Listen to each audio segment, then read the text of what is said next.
अस्सलाम वालेकुम जी। इरफान सिद्दीकी मरहूम अपने तारीखी अल्फाज आखिरी तकरीर में कह गए कि इमरान खान एक लीडर है और शाह महमूद कुरैशी को जब हथकड़ी लगी देखता हूँ तो मुझे बड़ी तकलीफ़ होती है।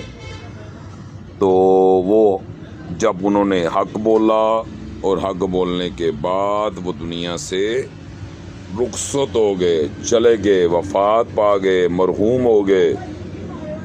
कहीं हम भी आज या कल या अभी या थोड़ी देर बाद मरहूम ना हो जाएं, तो इसलिए अल्लाह के अज़ाब से डरें, अल्लाह के कहर से डरें, अल्लाह के हुक्म की तामील करें। ये 27वीं तरमीम, ये आपको नहीं पता ये क्या खेल खेला जा रहा है मुल्क पाकिस्तान के साथ। अल्लाह हमें सीधा रास्ता दे, दुआ करें अल्लाह हमें सीधा रास्ता दे।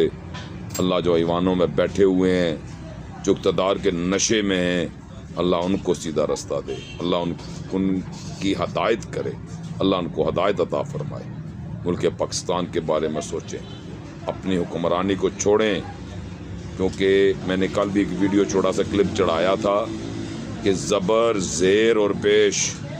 ज़बर तब होता है जब बंदा हाकिम होता है, और जब वो हुकूमत चली जाती है, उससे पावर चली जाती है, तो फिर वो ज़ेर हो जाता है। और जब बंदा ज़ेर होता है तो फिर उसको पेश होना पड़ता है। देखें कहीं आप अल्लाह की बारगाह में पेश हुए तो क्या हाल होगा। इसलिए अब भी टाइम है। इरफान सिद्दीकी साहब चले गए हैं, वो नहीं रहे तो आपने भी नहीं रहना है।